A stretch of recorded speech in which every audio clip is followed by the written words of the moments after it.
लेकिन बदकिस्मती के साथ जो इन जगहों का पोटेंशियल था,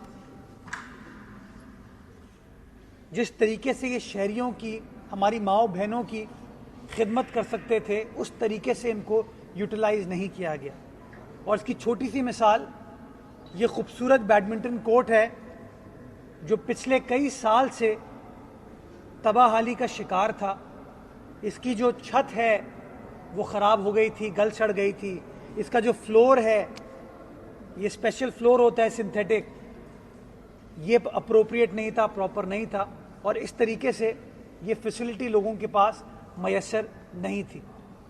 जहां बल्दिया उज़्मा कराची ने पिछले 4-5-6 माह में अपने ओपन एरियाज़ को डेवलप करने का प्रोसेस स्टार्ट किया, अपने पार्क्स को रीडेवलप करने का प्रोसेस स्टार्ट किया, उसी तरीके से ये मंसूबा कि हमारी बच्चियों को, माओ बहनों को अच्छे माहौल में बैडमिंटन खेलने की फैसिलिटी हासिल हो, बल्दिया उज़्मा कराची ने इसके ऊपर काम स्टार्ट किया। और आज मुझे खुशी होती है कि रेनोवेशन के बाद ये इंडोर जिम्नेजियम हमारी बच्चियों के लिए, माओ बहनों के लिए खोल दिया गया है।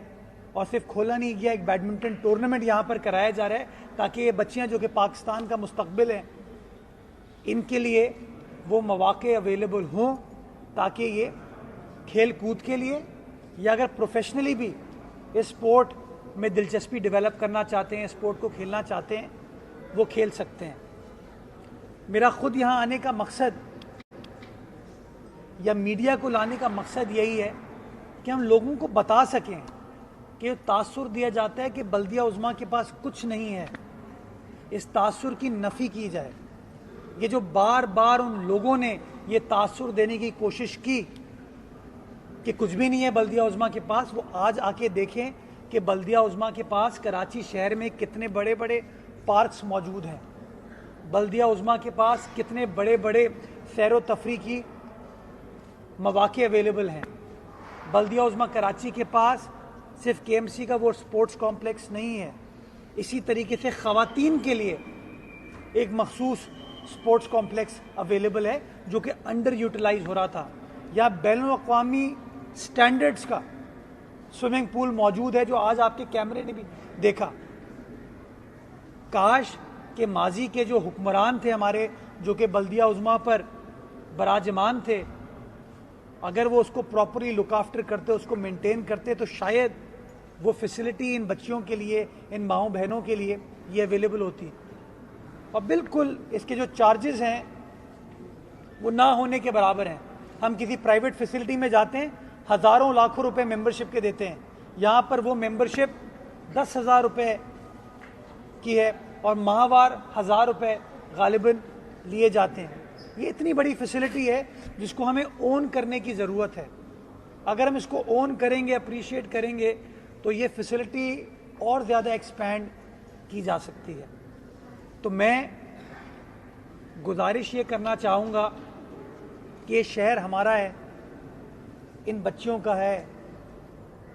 इस शहर में जो जो खामियां होनी थीं वो हो चुकी हैं, लेकिन हाँ, उन खामियों को अगर सुधारना है, उनको बेहतर बनाना है, तो आज हम तहिया करें कि किस तरीके से हम अपने असासों का ख्याल रखेंगे, उनको अपनाएंगे, उनको लुक आफ्टर करेंगे।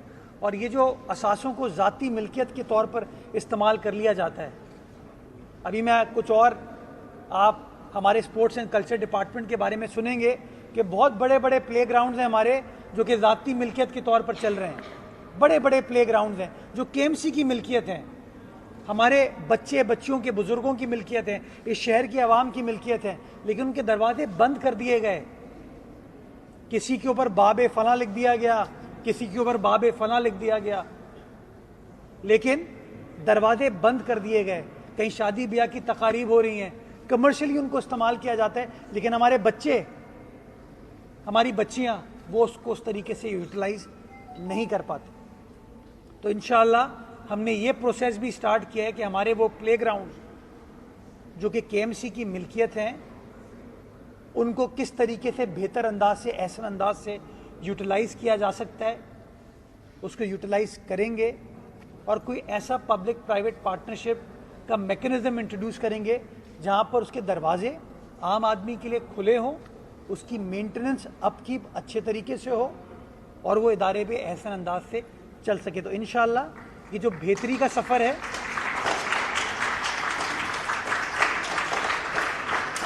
ये गुलशन इकबाल का जो एरिया है, मैं बताना चाहूँगा, ये मिडिल क्लास इनकम के लोगों का एरिया है। इनके पास वो वसाइल नहीं है कि ये किसी जिमखाना में, किसी क्लब की इनके पास मेंबरशिप हो। हम जब बड़े हो रहे थे तो हम गली मोहल्लों में सड़क पर टेंट लगा के बैडमिंटन खेलते थे।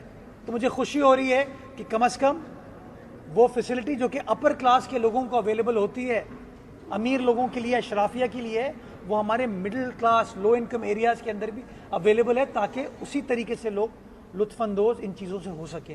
तो इंशाअल्लाह ये जो बेहतरी का सफ़र है, चीज़ों को ठीक करने का सफ़र है, वो इसी तरीके से जारी व सारी रहेगा। और कराची वाले देखेंगे कि किस तरीके से कराची के असासे, कराची के एसेट्स, कराची वालों की फलाह बहबूद के लिए इंशाअल्लाह पाकिस्तान पीपल्स पार्टी सर्व करेगी। बहुत शुक्रिया।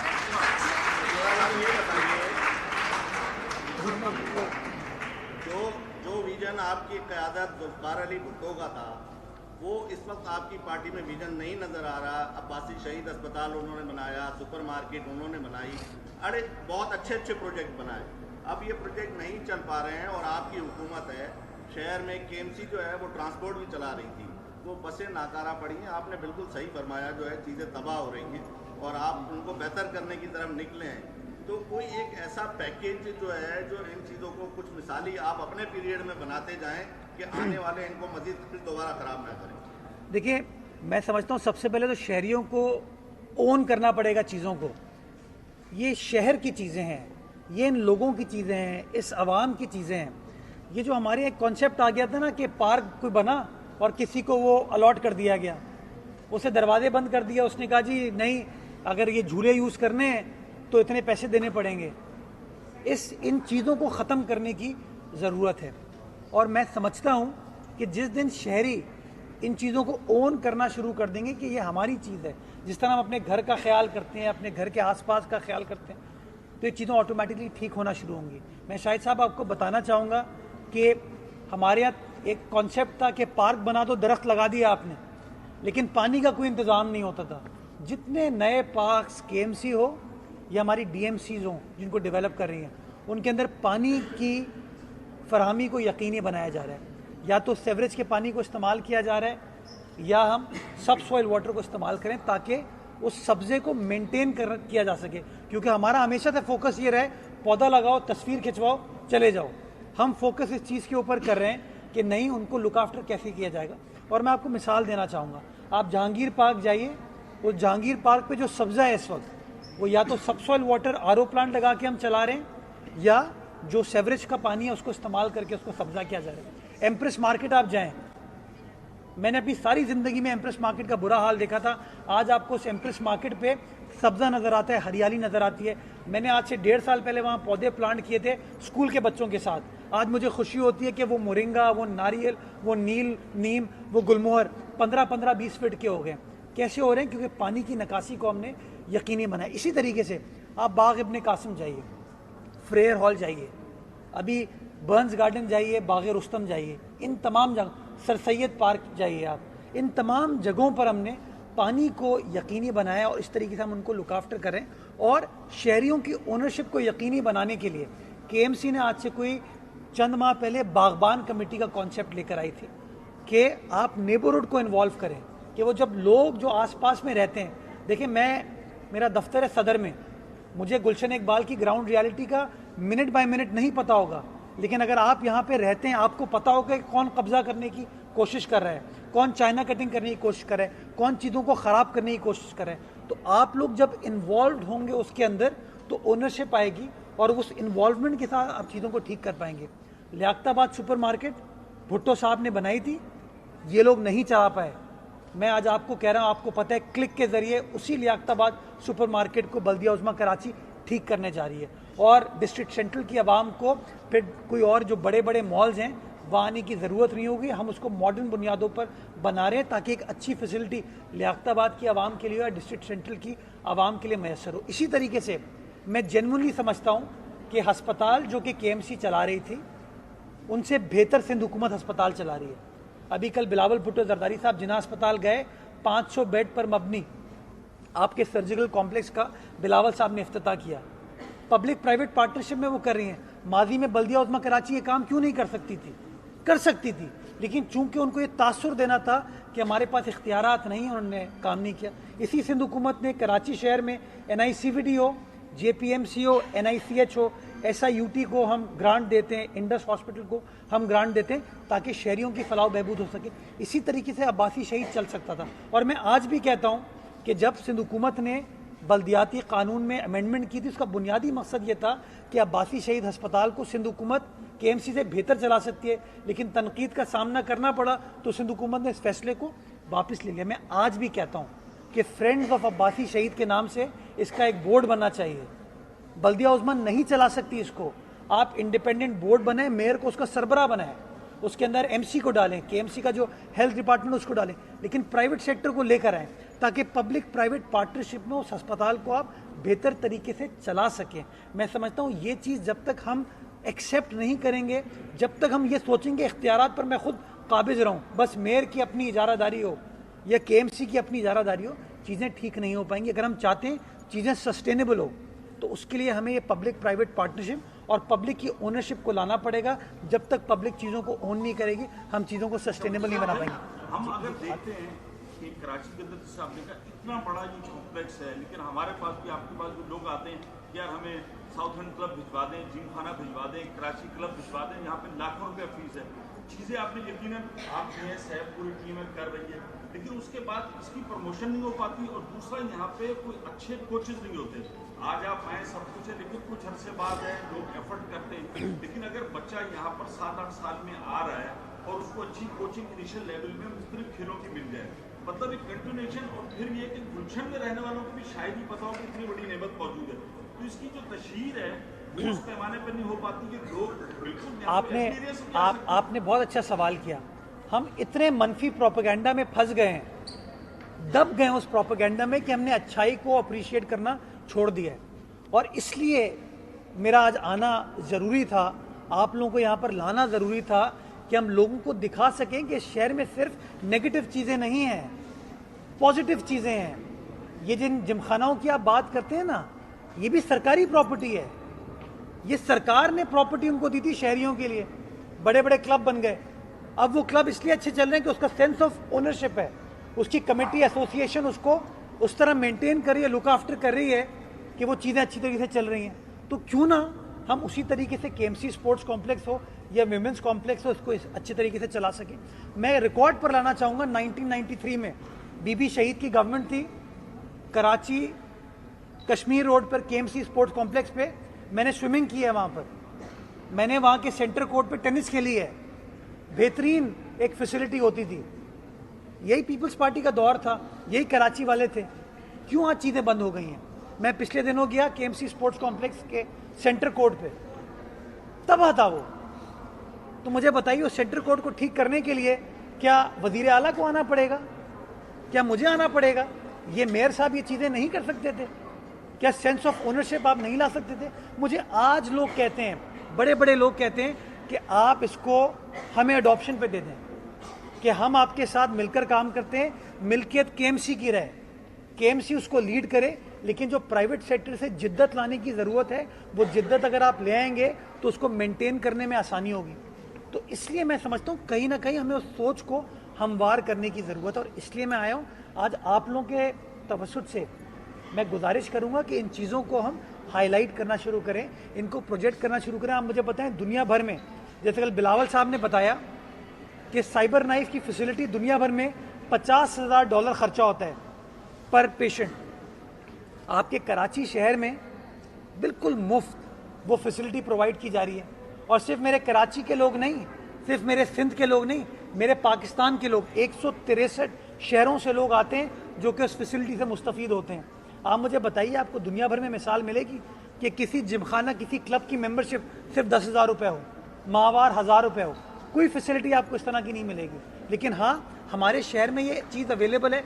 वक्त ये आ गया कि हम उन चीज़ों को ओन करें, अप्रिशिएट करें, और जब हम ओन करेंगे ना तो यकीन माने वो जो हासिद है ना, जो शर क्रिएट करने की कोशिश करते हैं वो कामयाब नहीं हो पाएंगे। हम लोग उस कलेक्टिव विजडम के साथ उस शर को नाकाम बनाएंगे। ये करके मैं जरा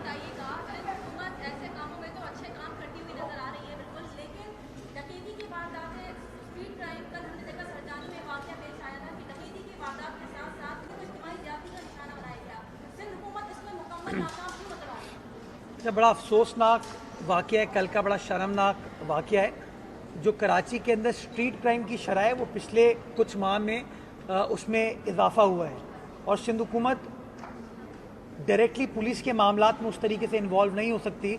पुलिस को ऑटोनॉमी है, पुलिस की चेन ऑफ कमांड जो है वो इंडिपेंडेंटली ऑपरेट करती है।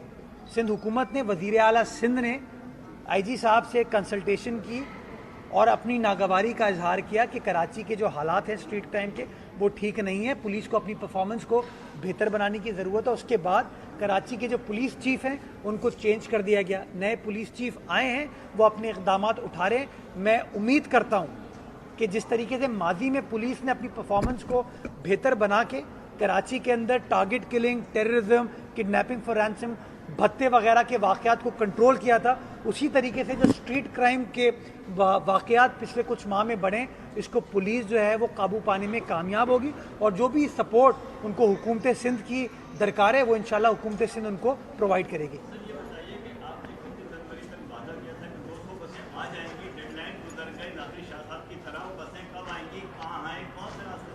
ये हमारे यहाँ ये बड़ा मसला है कि जब आप ऐलान करते हैं कोई सी चीज़ का तो मीडिया पूछती है कब तक, फिर जब आप डेट दे देते हैं तो उसमें अगर थोड़ी देर सवेर होती है तो मीडिया आपके पीछे पड़ती है और कहती है कि जी मुर्तज़ा वहाब भी फेल हो गए।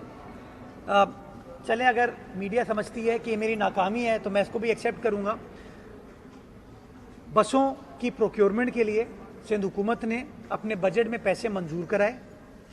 पैसे मंजूर कराने के बाद प्रोक्योरमेंट का प्रोसेस स्टार्ट हुआ। NRTC जो कि एक इदारा है, सरकारी इदारा है, उसको प्रोक्योरमेंट का कॉन्ट्रैक्ट दिया गया, उसने ऑर्डर्स प्लेस कर दिए। चाइना से उन बसेस को इंपोर्ट किया जा रहा है, जहाँ से ग्रीन लाइन की बसेस भी आई हैं, चीन से ही आई हैं। वहाँ पर कोई उनके स्पेशल हॉलीडेज होते हैं चीन में, जिसकी वजह से थोड़ा सा उसके अंदर ताख़ीर हो गई। पेमेंट हम उन बसेस की कर चुके हैं और वो बसेस जो हैं उनमें एक ट्रांच जो है वो पोर्ट पे, जो चीन का पोर्ट है, वहाँ पहुँच गई है। उसके बाद अब उसको मूव होना है। तो 31 जनवरी की डेट मैंने बिल्कुल दी थी, 31 जनवरी को नहीं पहुंची, लेकिन हमें फोकस इस बात पे करना चाहिए कि वो बसें 250 कराची आनी हैं। और मैं एक बार फिर उस बात को दोहराना चाहूँगा कि वो पेमेंट हम कर चुके हैं, बसेस का ऑर्डर प्लेस हो चुका है, उनकी प्रोक्योरमेंट जारी है। कुछ बसेस जो हैं वो पोर्ट तक पहुँच गए, कुछ का प्रोसेस स्टार्ट हो जाएगा। 31 जनवरी से निकल के 28 फरवरी हो सकती है, मिड ऑफ मार्च हो सकता है, लेकिन जो वादा है बसेस कराची शहर में लाने का वो इंशाल्लाह अगले चंद माह में कंप्लीट होगा। मैं इस बात पर कायम हूँ।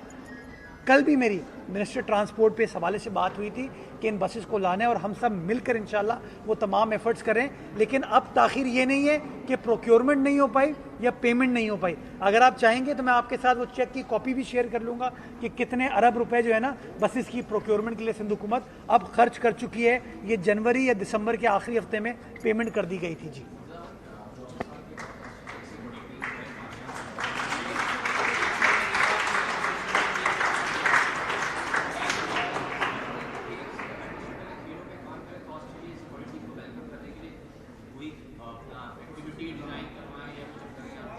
KMC, मुझे बताया गया कि नेशनल स्टेडियम KMC की ज़मीन पर है,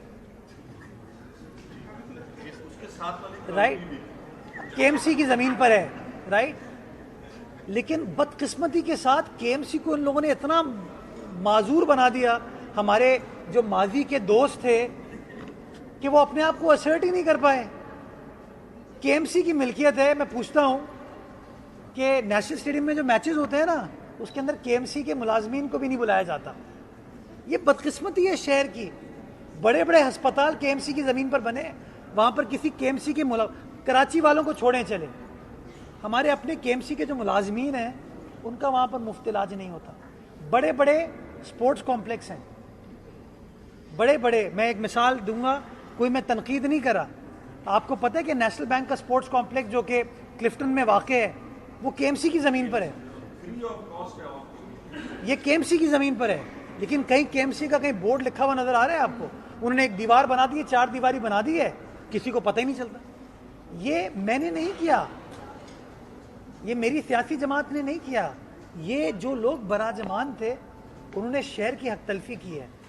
तो जहाँ चीज़ों को सही सिमत में गामजन करने की कोशिश कर रहे हैं, इंशाल्लाह इन चीज़ों को भी दुरुस्त करेंगे। मैं समझता हूँ ऑस्ट्रेलियन क्रिकेट टीम जब टेस्ट मैच के लिए आएगी, मैं पाकिस्तान क्रिकेट बोर्ड को भी थोड़ा सा अपने मामलात को ठीक करने की ज़रूरत है। जब PSL होता है तो सिंध हुकूमत से बात करते हैं कि जी हमारे इस इंफ्रास्ट्रक्चर को ठीक कर दें, इस जगह को ठीक कर दें। पुलिस हमारी होती है, SSU हमारी होती है, सरकार हमारी होती है, अखराजात हमसे कराते हैं, लेकिन फिर वो क्या कहते हैं PCB है वो। तो मैं समझता हूँ थोड़ी सी इन कोऑर्डिनेशन के मामलात को ठीक करने की ज़रूरत है। मैं PCB चेयरमैन से बात करूँगा और इंशाल्लाह ऑस्ट्रेलियन टीम एक बड़ा मेरे ख्याल में 96 में या 94 में आखिरी बार 24 साल बाद कराची आ रही। आई थिंक लास्ट मैच जो हुआ था डिफेंस स्टेडियम पे हुआ था, वो वाला नेशनल स्टेडियम में हुआ था जब ऑस्ट्रेलियन टीम आई थी। तो मैं समझता हूँ एक अच्छी पॉजिटिव चीज़ इस शहर में हो रही है और ऑस्ट्रेलियन क्रिकेट टीम को भी हम वेलकम करेंगे, पाकिस्तानी क्रिकेट टीम को भी वेलकम करेंगे और इंशाल्लाह कराची का एक पॉजिटिव इमेज जो है उन लोगों को दिखाएंगे। आपका एक हो चुका है सर। अच्छा प्राइवेट पब्लिक प्राइवेट सेक्टर का काम करना चाह रहे हैं। कराची का सबसे बड़ा कॉम्प्लेक्स है कश्मीर कॉम्प्लेक्स, ठेकेदारी निज़ाम भी उसमें चला, कोर्ट के मामला भी चले, अभी तक वो उसका बाकायदा पता नहीं हो सका और अब उसकी हालत जो है वो आप खुद भी विजिट कर चुके हैं कि क्या उसकी हालत है। एक तो वो कब तक पब्लिक के लिए खुलेगा, दूसरा ये कि जो ग्राउंड है आप कहते हैं कि मैं प्राइवेट देना चाहता हूँ, लेकिन जो एप्लीकेशन है वो आपके पास जो पेंडिंग पड़ी हुई है, लोग लेना चाहते हैं। आप संगम ग्राउंड की बात करें। संगम ग्राउंड पे मैं कल गया था, वहाँ पे शादी की तकरीब हो रही है और टूर्नामेंट का फाइनल चल रहा है। यूनुस खान जैसा लेजेंड वहाँ बैठ के कह रहा है कि क्या, तो ये हर शहर ये थोड़ा, ये आपकी बात दुरुस्त है। देखें कहीं ना कहीं हमें हुकूमत जो है, एग्जीक्यूटिव जो है, सरकार है ना, अब फैसले करते हुए घबराती है। और वो घबराती है इसलिए कि जहाँ दस्तखत किया तो कभी नैब का नोटिस आ जाएगा, कभी FIA का नोटिस आ जाएगा, कभी अदालत पूछ लेगी आपने क्या कर दिया। तो थोड़ा सा मैं समझता हूँ जो गुड फेथ का अंसर था हुकूमती मामलात में, उसको वापस आने की ज़रूरत है। सैफ साहब जो फैसले करें अपने ग्राउंड्स के हवाले से, उनमें मैं कंप्लीट उनको इंडिपेंडेंस देना चाहता हूँ। आप इस शहर के बेहतर मफाद में फ़ैसले करें, लेकिन अगर मैं हर इनके फैसले को क्वेश्चन करना शुरू कर दूँ कि सैफ साहब आपने संगम क्रिकेट ग्राउंड फलां आदमी को दिया, इसमें आपका कोई ज़ाती मकसद था, तो ये भी बेचारे फिर फैसला नहीं कर पाएंगे। ये है बदकिस्मती जिसके से कभी कभार ये चीज़ें इल्तवा का शिकार होती हैं। आप आज, मैं कहता हूँ इसमें मीडिया को भी शामिल कर लें। मैं कहता हूँ KMC स्पोर्ट्स कॉम्प्लेक्स को बेहतर बनाने के लिए हम एक ऐसा public private partnership, try party arrangement कर लें जहाँ पर KMC भी हो, प्राइवेट सेक्टर की नुमाइंदगी हो और आप जैसे स्पोर्ट्स जर्नलिस्ट भी आ जाएं उसके अंदर, ताकि तीनों लोग मिल के इतना बड़ा शहर का जो असासा है, गालिबन कश्मीर रोड पूरी जो है 2.5 किलोमीटर पर मुहित है, एक पूरी साइड पे वो स्पोर्टिंग एक्टिविटीज़ हो सकती हैं। आए मिलकर हम काम करते हैं, लेकिन अभी कोई फैसला सैफ साहब करेंगे तो फ़ौरन सवाल जवाब शुरू हो जाएगा कि सैफ आपने तो किसी का भला कर दिया। वो बेचारा सरफराज अहमद जिसको एक वसीम अख्तर साहब ने, मेयर ने फैसिलिटी प्रोवाइड की, उस आदमी की इज्जत को बार बार मीडिया ने मजरू कर दिया जस्ट बिकॉज कि वो पॉपुलर चीज़ थी कि उनकी इज्जत के साथ खेलें। कोई उनके दिफा पर नहीं आया। ये एक बड़ा अनफॉर्चुनेट अलमिया है जिसको अगर हम ठीक करना चाहते हैं तो हमें ये मनफी सोच को ख़त्म करना पड़ेगा और आपके जो इलेक्टेड नुमाइंदे हैं, जो आपके सरकारी अफसरान हैं, जिनका ये काम है, उनके काम पर भरोसा करना पड़ेगा और उनको काम करने की इजाज़त देनी होगी। लास्ट क्वेश्चन, आप जो कानून कहेंगे ना, जो कानून आप कहेंगे, जिस तरह का कहेंगे इन चीज़ों को बेहतर बनाने के लिए, मैं कानून साजी में आपके साथ खड़ा हो जाऊंगा। लेकिन अनफॉर्चुनेटली मसला ये है कि जब हर फैसले को आप इस नज़र से देखें कि वो फैसला गलत है तो लोग फैसला करते हुए घबराते हैं। मैं आपको एक छोटी सी मिसाल देना चाहूँगा। आप कराची से इस्लामाबाद जाते हैं, ये बड़ा इंपॉर्टेंट चीज़ है। आप कराची से इस्लामाबाद जाते हैं, फातिमा जिन्ना पार्क है उनका, उस फातिमा जिन्ना पार्क में रेस्टोरेंट्स हैं, एक्टिविटीज़ होती हैं। आप मुझे कराची का कोई एक पार्क बताइए जहाँ पर कोई रेस्टोरेंट हो। आज आप बाग इब्ने कासिम क्यों जाएंगे जब वहाँ कोई रेस्टोरेंट ही नहीं है, वहाँ कोई एक्टिविटी नहीं है, माशाल्लाह किसी ने दरख्त लगाना गवारा नहीं किया वहाँ पे। तो अब जब हम KMC को कहते हैं कि यार पब्लिक प्राइवेट पार्टनरशिप उसमें ले आओ, तो KMC के अफसरान घबराते हैं कि सर कामरान लशारी साहब जिन्होंने वो फैसला किया था ना, उनके खिलाफ नैब की इंक्वायरी स्टार्ट हो गई। आज भी वो रेस्टोरेंट कायमो दायम है, लेकिन सरकारी अफसर बेचारा घबरा रहा है। तो मैं समझता हूँ हमें अपने सरकारी अफसर को भी वो सपोर्ट प्रोवाइड करने की ज़रूरत है कि यार करो काम, खुशदिली के साथ काम करो, अग्रेसिवली काम करो, प्रोएक्टिवली काम करो। अल्लाह मालिक है, लेकिन कहीं ना कहीं बहसीत शहरी हमें वो सपोर्ट उनको प्रोवाइड करनी होगी। लास्ट क्वेश्चन है।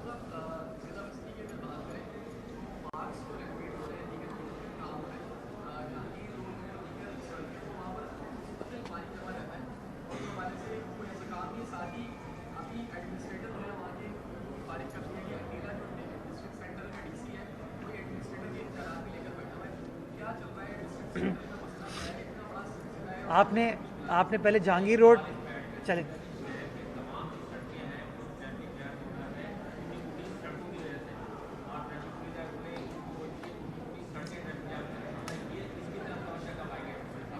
अच्छा जहांगीर रोड से स्टार्ट करते हैं। जहांगीर रोड ना केएमसी ने बनाई, ना केडीए ने बनाई, ना डीएमसी ने बनाई। जहांगीर रोड किसने बनाई? पाक पीडब्ल्यूडी ने। किसके अहकामात पर? आमिर लियाकत हुसैन साहब के अहकामात पर, वफाकी हुकूमत के अहकामात पर। उन्होंने, ये मेरे साथ ज़िले के सदर बैठे हैं, ये भी आपको बताएंगे कि ज़िले इंतज़ामिया से कोई मशावरत नहीं की। इसी तरीके से आलमगीर साहब ने बहादराबाद में सड़क बनवाई, वो लेपा पोती करते हैं, कारपेटिंग कर देते हैं, मेन होल कवर कर दिए, सेवरेज को चोक कर दिया, ड्रेनेज को चोक कर दिया। नतीजा क्या होता है? जब आप प्रॉपरली काम नहीं करेंगे, पानी बाहर आएगा, जब पानी बाहर आएगा तो सड़क का नुकसान होगा। जहांगीर रोड में ये हुआ। हमारे डीसी ईस्ट ने पाक पीडब्ल्यूडी के साथ इंगेज किया। इस वक्त वहाँ पे विंचिंग चल रही है, लाइन वाइन का काम क्लियर किया जा रहा है। पाक पीडब्ल्यूडी ने इस बात की यकीन दहानी कराई है कि इस रोड को रिकारपेट किया जाएगा, तो इंशाल्लाह उसको रिकारपेट कर दिया जाएगा। जहाँ आपने डिस्ट्रिक्ट सेंट्रल की बात की, मैं समझता हूँ डिस्ट्रिक्ट सेंट्रल के जो डीसी साहब हैं उन्होंने बड़ा अच्छा काम किया। माजी में वो पार्क्स डिपार्टमेंट में थे, उन्होंने वहाँ भी अच्छा काम किया। एंड एज डिप्टी कमिश्नर मैं समझता हूँ जितना इस वक्त एंटी इंक्रोचमेंट के ऊपर काम हो रहा है वो डिस्ट्रिक्ट सेंट्रल में हो रहा है और उनकी टीम उसको लीड कर रही है। तो वहाँ पे लोकल गवर्नमेंट डिपार्टमेंट ने फैसला किया कि एडमिनिस्ट्रेटर का चार्ज उनको दे दिया जाए। इसमें कोई वो नहीं है, ये सरकार का काम है। बेसिक चीज़ देखने की ज़रूरत है, क्या वो काम कर रहे हैं, नहीं कर रहे, क्या डिलीवरेंस हो रही है, नहीं हो रही। इसका वक्त फैसला करेगा कि डिलीवरेंस किस तरीके से होती है, अच्छी होती है, नहीं होती है। इंशाल्लाह थोड़ा टाइम दें, उसके बाद आपको अंदाज़ा हो जाएगा। तीसरी जो आपने रोड कारपेटिंग की बात की, मैं बार बार कहता हूँ मेरा बस चले मैं कल से करा दूँ, लेकिन मुझे प्रोसीजर्स को फॉलो करना है, जो कानूनी तकाज़े हैं उनको फॉलो करना है। उनका प्रोसीजर बड़ा लंबा है। कल भी मैंने केएमसी में जो हमारे इंजीनियर थे उनकी मीटिंग कॉल की। मैंने पहले भी कहा है हम 1.5 अरब रुपए की सड़कें कराची शहर में बना रहे हैं। कराची को 3 हिस्सों में हमने बाइफरकेट किया है, 3 जोन्स में बाइफरकेट किया है और हम रोड कारपेटिंग का काम स्टार्ट करें। उसका प्रोक्योरमेंट का प्रोसेस ऑलमोस्ट फाइनल स्टेजेस पे। उन्होंने यकीन दहानी कराई है कि by the end of this week उसकी बीआर जो है वो सेपरा की वेबसाइट पर चढ़ जाएगी। उसके बाद वर्क अवार्ड कर दिया जाएगा। वो कहते हैं कि फर्स्ट वीक ऑफ मार्च के अंदर कारपेटिंग का काम स्टार्ट हो जाएगा। जब तक वो क्या कहते हैं उसको वर्क ऑर्डर जो है वो ग्रांट कर दिया जाएगा। लेकिन अगेन ये बड़ा इंपॉर्टेंट सवाल है कि जो म्यूनसिपल इदारों को अगर इतने लंबे लंबे प्रोसीजर फॉलो करना पड़े तो फिर तो डिलीवरेंस सफ़र करेगी, क्योंकि शहरी को नहीं पता ही है कि यार किसी काम को कराने के लिए इवन वज़ीर आला को या वज़ीर आज़म को 3-3, 4-4 महीने चीज़ों को अप्रूव कराने में लगते हैं। क्यों? क्योंकि कानून ये कहता है कि आपको अखबार में टेंडर देना है, टेंडर का इतना टाइम होगा, टाइम के बाद लोग बिड देंगे, बिड को एवेलुएट किया जाएगा, एवेलुएशन के बाद वो सारे काम होंगे। तो इसकी वजह से थोड़ा सा डिले हो जाती है। बट ये मैं क्लैरिफाई करना चाहूँगा कि पैसे हमारे पास अवेलेबल हैं। 1.5 अरब रुपए की सड़कों की कारपेटिंग के काम का प्रोक्योरमेंट स्टार्ट हो गई है। मैं अखबार में जो एड्स आए थे मैं अली हसन साजिद साहब को कहूँगा वो आपके साथ शेयर कर लें ताकि आपको भी इस बात की यकीन हो कि एक्चुअली जो कानूनी प्रोसीजर है इन चीज़ों की बेहतरी का वो हमने स्टार्ट कर दिया। सीनियर है आप सर, मना नहीं करेंगे। ये करके आपके पास, ये करके आपके सर, ये करके आपके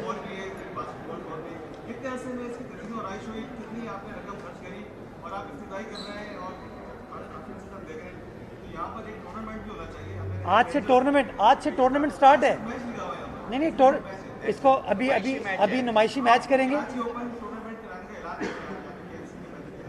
चले मैं ऐसा करता हूं कि बिल्कुल सही है सैफ साहब, आप कराची बैडमिंटन टूर्नामेंट का ऐलान करें, स्कूल कॉलेजेस की टीमों को या यूनिवर्सिटी की टीमों को मदऊ कर लें, टॉप 12 टीमों का कोई टूर्नामेंट बना ले, जो भी पैटर्न बनता है KMC आपके साथ है, एडमिनिस्ट्रेटर आपके साथ है, जो सपोर्ट आपको चाहिए वो सपोर्ट होगी और उसका आप मेरे साथ तय कर लीजिएगा कि किस तरीके से आगे बढ़ना है। इंशाल्लाह जो सपोर्ट होने की ज़रूरत है इट विल बी डन।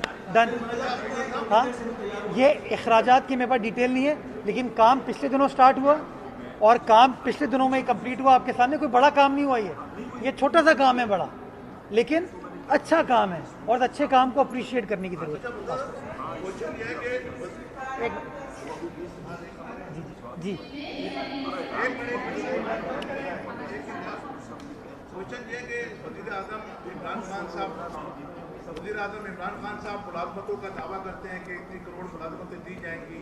शहर कराची की बात करें स्पोर्ट्स के हवाले से, अभी आपने सरफराज की बात की, अप्रिशिएट किया जाता है उसको, लेकिन दूसरी तरफ देखें तो वसीम अकरम नेशनल बैंक के जो है स्पोर्ट कंसल्टेंट हैं, उनकी मौजूदगी में 2 दर्जन से ज़ायद स्पोर्ट्स मैन जो है उनको ले ऑफ कर दिया गया, मुलाजमतों से निकाल दिया गया है, जिसमें पाकिस्तान हॉकी टीम के 9 खिलाड़ी मौजूद हैं, बैडमिंटन के इंटरनेशनल प्लेयर्स मौजूद हैं और फुटबॉल के इंटरनेशनल फुटबॉलर्स मौजूद हैं। आप क्या कहते हैं? वज़ीर आज़म ने जो वादे किए थे उन्होंने अमली एतबार से उन वादों की नफ़ी पिछले 3.5 सालों में की है। नेशनल बैंक ऑफ पाकिस्तान जो है एक वफाकी इदारा है, सूबाई हुकूमत के तहत काम नहीं करता।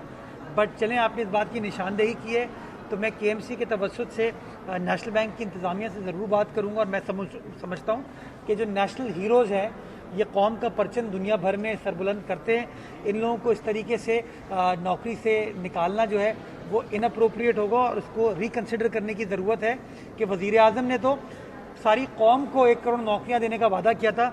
बट मैं उम्मीद ये करता हूँ कि चूँकि वज़ीर आज़म खुद स्पोर्ट्समैन है और स्पोर्ट्समैन स्पिरिट की बात करते हैं, तो स्पिरिट को मद्देनज़र रखते हुए ये जो नेशनल बैंक का इस तरह का फैसला है इसको रिकन्सिडर कराया जाएगा और इसको वापस लिया जाएगा। बहुत शुक्रिया।